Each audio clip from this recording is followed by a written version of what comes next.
Culture, merci d'être avec nous. Le livre Guerre de Louis-Ferdinand Céline est en tête des ventes en France, loin devant les autres. Cette édition s'accompagne d'une exposition consacrée à Céline, le tout chez le célèbre éditeur Gallimard à Paris. Le succès absolu. Qu'est-ce qui pose problème là-dedans? Qu'est-ce que cela dit de la France et de son rapport politique à la littérature? Comment expliquer cette fascination, ces objets de culte qui viennent contenter les fétichistes de Céline? En faisant-nous partie, nous qui avons lu, aimé Mort à crédit, Le voyage au bout de la nuit et presque tout le reste, qui avons ri, accompagné Ferdinand Bardamu, fruit du plus virulent et du plus profondément antisémite de tous les écrivains d'avant, pendant et d'après-guerre. Alors on ne va pas faire une minute pour Céline et une minute contre, on va essayer avec nos invités de comprendre ce qui se joue dans cette mécanique de séduction, ce que vaut ce texte, qu'est-ce que c'est que la littérature politique et en quoi au final, Céline est une ordure quand même absolue. Pour en parler avec nous, Annick Durafour, bonjour, agrégée de lettres, spécialiste de l'histoire du racisme et de l'antisémitisme avec son complice Pierre-André Taguieff, on lui doit Céline, la race, le juif, un ouvrage imposant qui a analysé la face noire de Céline et là vraiment qui ne laisse aucune place à la séduction. En face de vous, Philippe Roussin, bonjour, directeur de recherche au CNRS, professeur de littérature à l'École des hautes études en sciences sociales, un céliniste très complet qui a consacré bon nombre d'ouvrages à l'écrivain raciste et paranoïaque sous un angle bien érudit. Et puis avec nous également Stéphane Zagdanski, auteur entre autres, qui a publié un essai sur Céline chez Gallimard pour démontrer que du voyage jusqu'à Rigaudot en passant par les pamphlets, eh bien Céline a su, il a dit quel était son rapport à la question juive. Et puis enfin chez lui, parce qu'il écrit son nouveau livre, mais il a accepté de recevoir Culture et on l'en remercie, Frédéric Mitterrand, auteur. Bonjour Frédéric, merci. Et puis surtout, ancien ministre de la Culture. En 2011, il a su, il a dû ou il a pu dire non, pas de Céline dans le recueil des célébrations nationales, pas de texte à la gloire d'un antisémite collabo sous les ors de la République.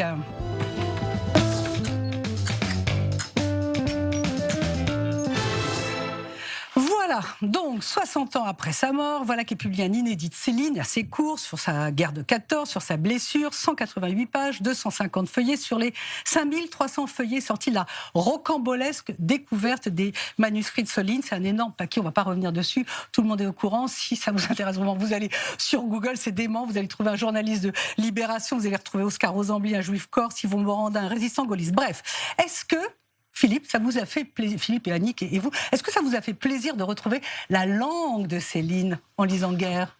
Ah ben oui, non, ce qui est formidable, c'est que grâce à ces manuscrits, là, au fond, c'est toute une histoire aussi, puisque on remonte à 44. Donc, ce sont des manuscrits qui ont été sauvés par donc des résistants, des enfants de résistants, et c'est grâce à eux qu'on redécouvre Céline écrivain aujourd'hui. C'est-à-dire qu'on ne connaissait pas l'existence, par exemple, de Guerre. C'est-à-dire même les Céliniens, les meilleurs, les éditeurs, pensaient que c'était autre chose, pensaient que c'était casse-pipe. Donc là, on a au fond, 4 ans après le moment où Gallimard disait « on va publier les pamphlets antisémites », rétablissement de Céline.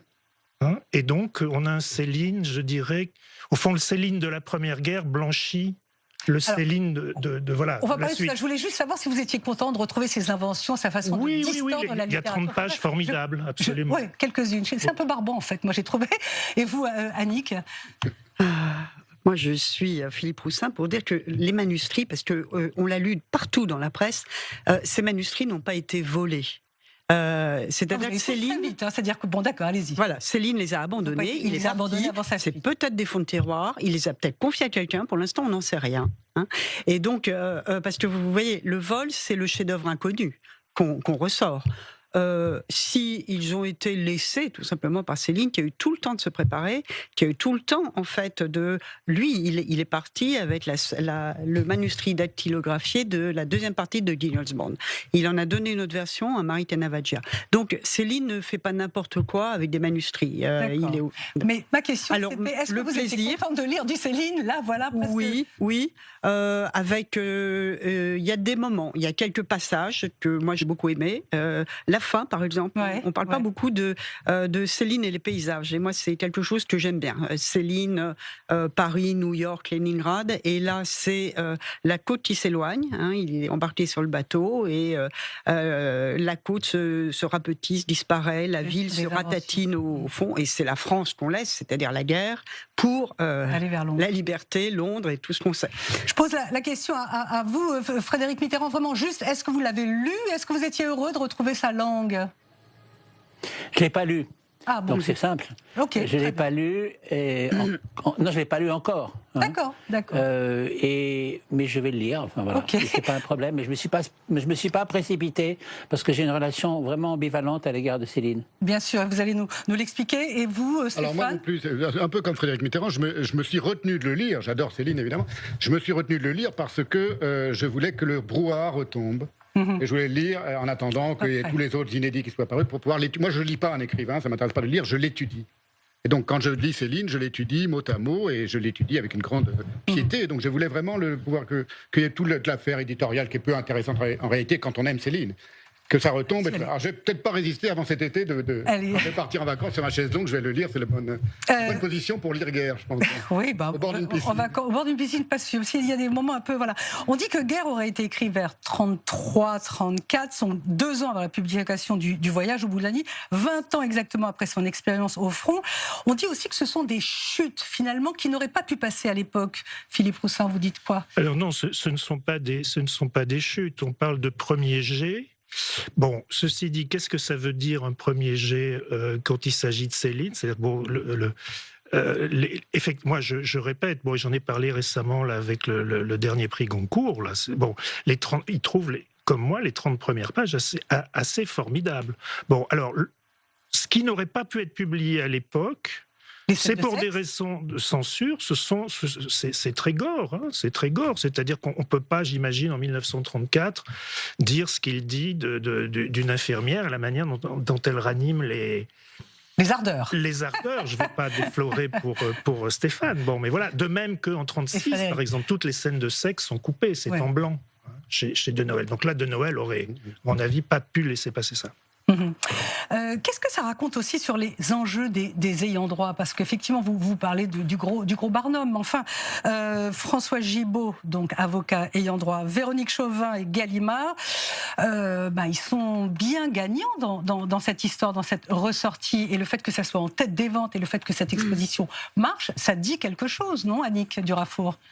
Oui, ça dit quelque chose du livre comme objet de commerce, hein, avec un gros lancement commercial. Quand on voit la couverture de Gallimard, on n'est pas étonné. Je veux dire, c'est une holding, comme on dit, avec plein de maisons d'édition, des gens qui travaillent là-dedans, donc qui font des relais dans les journaux. Bon, on sort ça à 80 000 exemplaires, c'est quand même énorme. Donc oui, c'est évidemment une affaire commerciale et les ayants droit se dépêchent de rattraper le temps perdu. Bien sûr, parce que c'est quand même beaucoup d'argent. L'idée, c'était de dire, mon Dieu, Céline, c'est le grand écrivain du XXe siècle, mais manifestement, les ayants droit ne donnent pas les manuscrits à la Bibliothèque nationale. Ils les donnent à leur compte en banque, si j'ai bien compris. Non, Philippe Roussin? C'est-à-dire... oui, c'est-à-dire sur le marché sur le marché. Non, parlez devant le micro et puis vous regarderez Frédéric Mitterrand. Voilà, sur le marché des autographes, effectivement, Céline vaut très cher.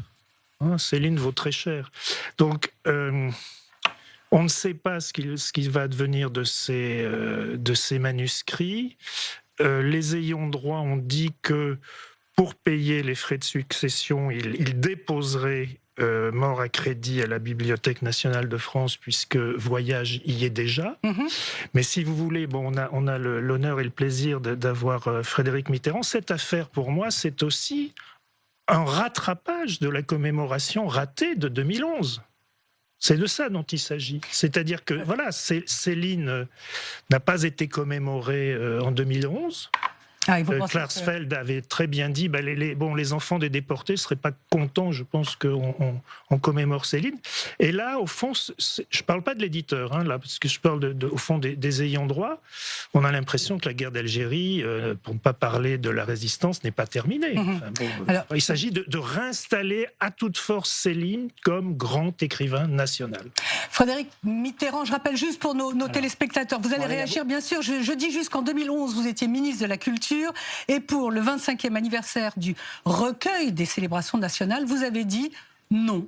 Pas d'éloge, pas de Céline dans le catalogue, 10 000 exemplaires jetés à la poubelle. Voilà, allez-y maintenant.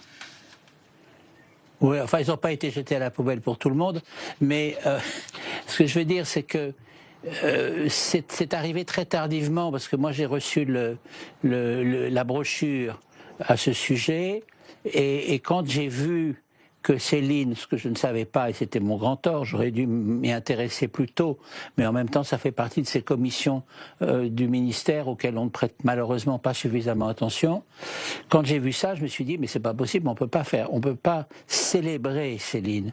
Il a déjà eu la célébration qui compte, celle dont on parle aujourd'hui pour un écrivain, c'est-à-dire il est à la Pléiade, et il est aujourd'hui, 10 ans plus tard encore, il n'y a pas une sorte de complot pour réinstaller Céline.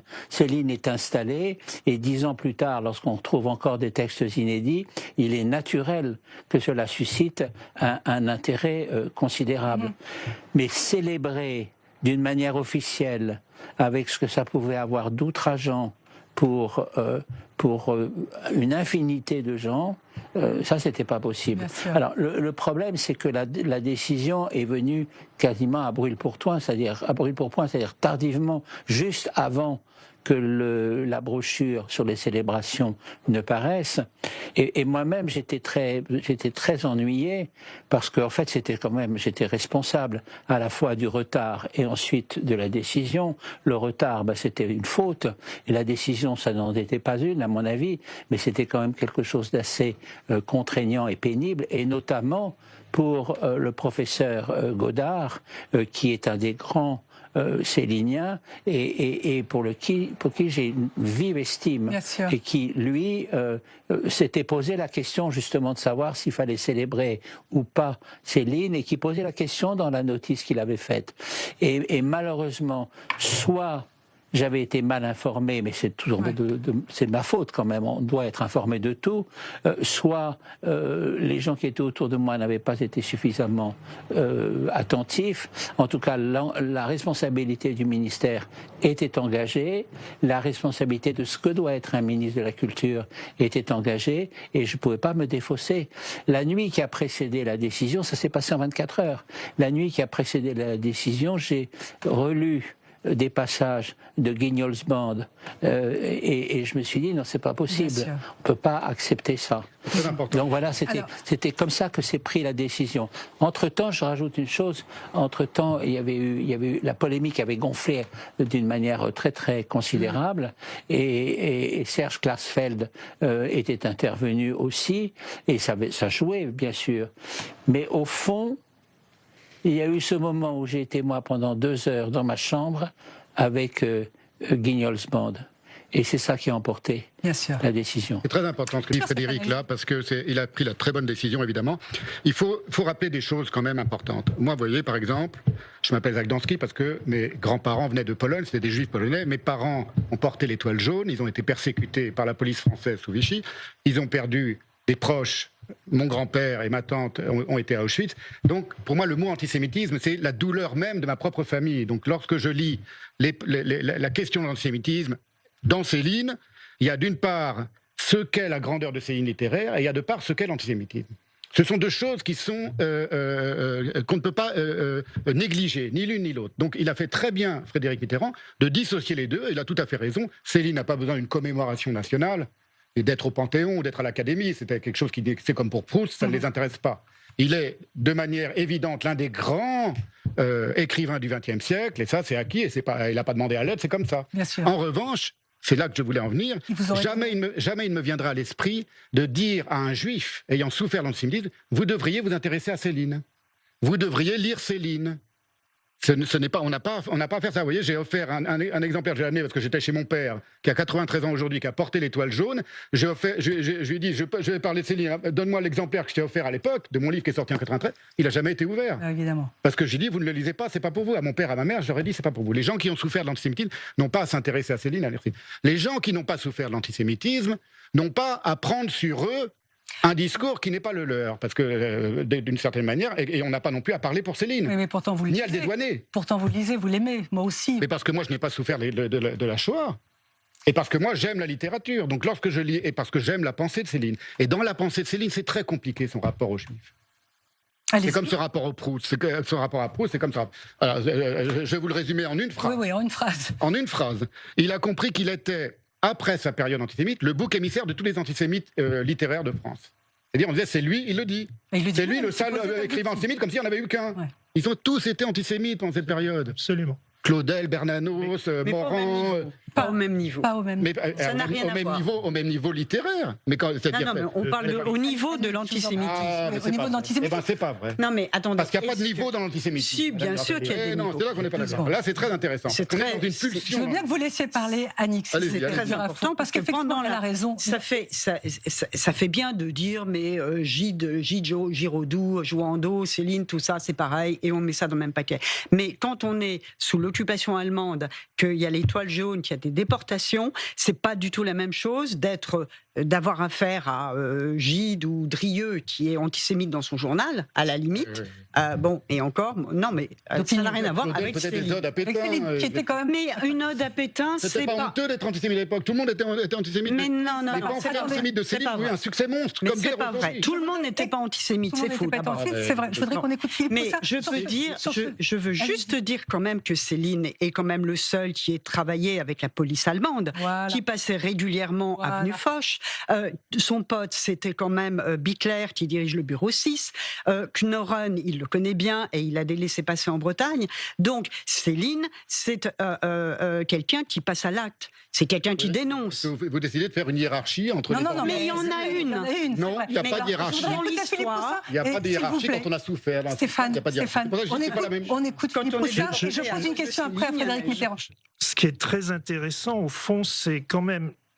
C'est le seul moment où la NRF parle de chef-d'œuvre à propos de Céline. C'est à propos de Bagatelle pour un massacre. Bien sûr, tout le monde. Alors dit. Ça qu'ils ont s'est vendu. détesté, Mais- qu'ils ont détesté Mort et Crédit. Exactement. Bon, 75 000 exemplaires, ça voilà, s'est vendu donc, entre 37 et euh, 44. Bien sûr. effectivement, c'est au fond, c'est au-delà des noms des gens, de Gide, etc. Bon, effectivement, ce qu'il faut comprendre, c'est pourquoi on a un tel milieu littéraire à l'époque où l'antisémitisme, au fond, comme le dit Hannah Arendt, en France, n'est pas déconsidéré intellectuellement. Exactement. C'est très important. Frédéric Mitterrand, Antoine Gallimard a dit qu'il ne renoncerait pas à publier les pamphlets. Tout le monde sait qu'on les trouve sur Internet. Vous qui avez connu le palais présidentiel, est-ce que la nomination d'Elisabeth Borne, Premier ministre, dont le grand-père Zelig Bornstein et son fils Léon ont été déportés et assassinés, est-ce que ça va changer la donne, sachant que son père, Joseph, a été arrêté, déporté à 19 ans à la suite d'une dénonciation? Quelle est, selon vous, sa latitude sur cette histoire de republication des pamphlets, Frédéric Mitterrand?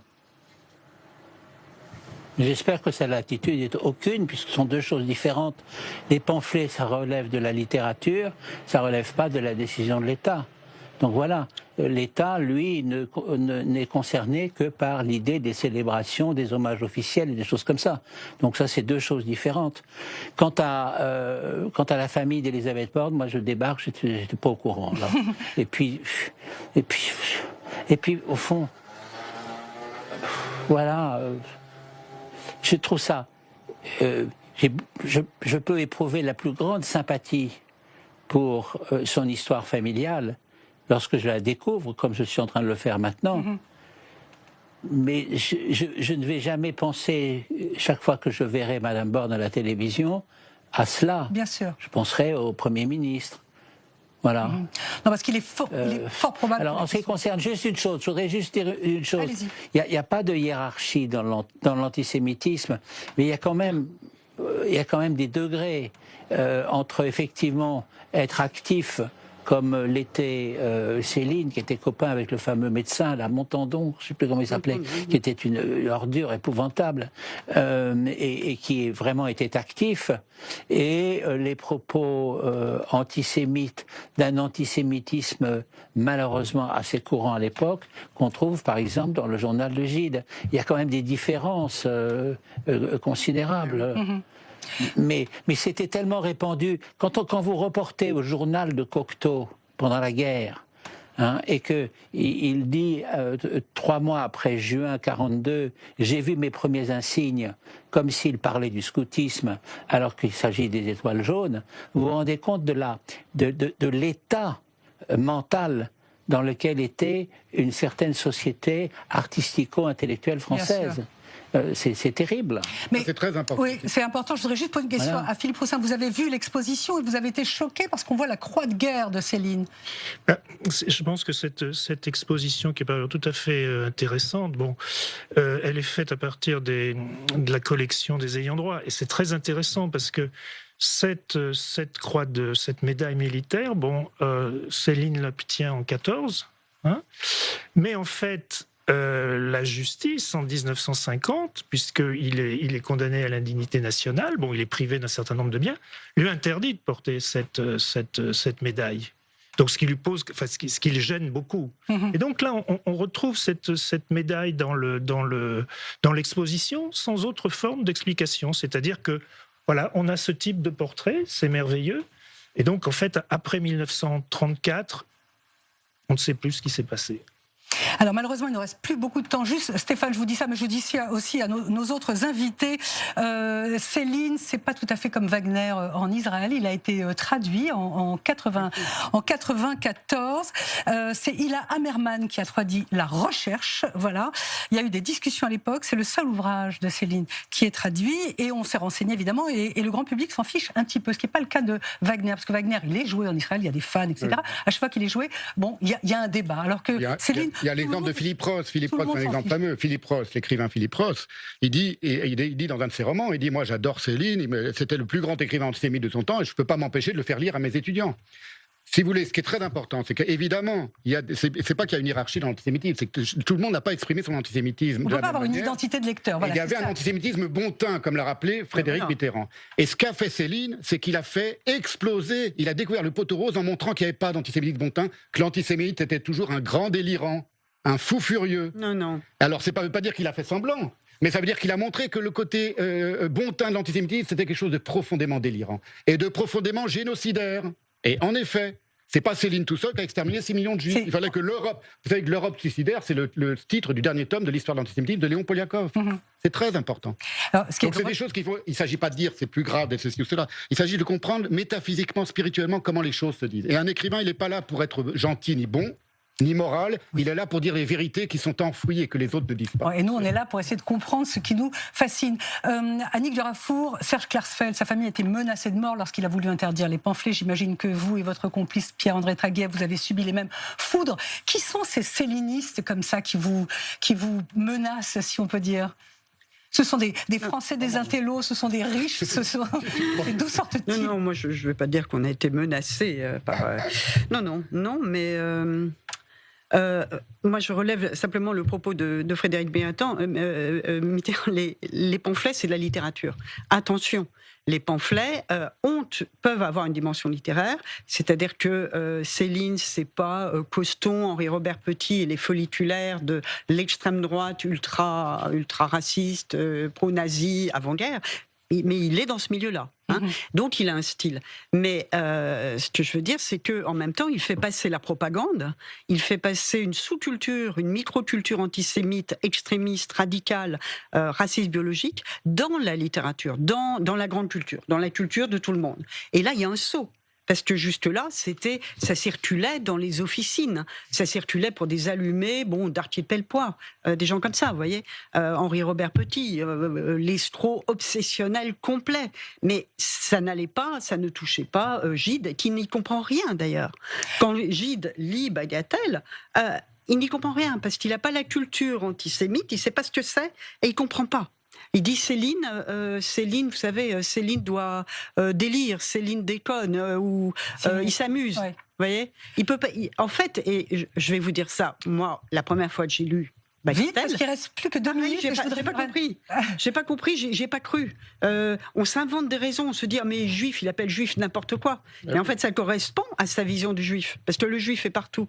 Le juif est riche, le juif est bolchevique, le juif est capitaliste. Donc évidemment, dans la vision paranoïaque de Céline, oui, le juif est partout et il est partout où il y a des ennemis, quoi. Ça me rappelle mes 15 ans, la première fois que j'ai lu le mot youtre, youpin et foutre. Je venais de lire. Et foutre. Et foutre, youtre. C'est Céline qui a inventé cette expression-là. Enfin, pas que ça. C'était sidérant. Et en même temps, à l'époque, on continuait de lire, finalement. Oui, on continuait de lire.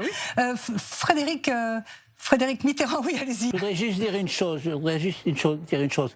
Il faut arrêter avec l'argument du délire célinien. Car le délire célinien, en quelque sorte, le protège. Il n'était pas uniquement délirant. Il était, et là je ne suis pas tout à fait d'accord avec ce qui vient d'être dit, il représentait quelque chose qui est profondément enraciné dans la société, dans une certaine société populaire. Mais le délire peut être enraciné, vous avez raison, le délire peut être enraciné. Attendez, parce qu'il reste vraiment 30 secondes. Terminez, Frédéric, pardon. Quand on dit délire, on dit il est fou, comme quand on dit que Hitler était fou, bon, ben, il n'appartient pas au genre humain, donc on est libéré, donc on n'a rien à voir avec ça. Mais non, ce qui est grave, c'est qu'au contraire, il recyclait des choses qui sont aussi en nous, qui sont aussi dans la population. Et c'est de ça dont il faut se défier le plus. Mes amis, il reste 1 minute. Philippe Roussin, voilà. Vous avez exactement 30 secondes, mais on va les diviser en... Pour aller dans le même sens de Frédéric Mitterrand, c'est le premier livre qui est publié sur Céline en 1937, ça s'appelle « Céline en chemise brune ». Et donc, c'est un journaliste qui a été très proche de Céline au début des années 30. Et il dit, mais c'est comme chez Hamlet, à propos de l'antisémitisme. C'est une folie qui a de la logique. C'est joli. Annick? À mon avis, c'est pas le chef-d'œuvre inouï dont on nous parle. C'est intéressant. Il y a des passages assez forts. Il y a aussi des longueurs et une sorte de vulgarité violente, assumée. Un plaisir de salir, d'abaisser, que je trouve à certains moments tout à fait insupportable. Vous aviez dit une chose très jolie que j'ai lue, vous aviez dit, voilà, Proust, il pense le monde, et Céline ne crie que sur lui. Stéphane, vraiment, on a terminé, oui, un mot. Céline, c'est le grand penseur de l'érotisme de la mort et de ce que ça produit dans la société. Merci beaucoup à vous tous. Merci Frédéric, bonne écriture de votre roman, et on attend donc bientôt la suite, Londres et tous les autres manuscrits promis par Gallimard et les ayants droit. Merci, bye bye.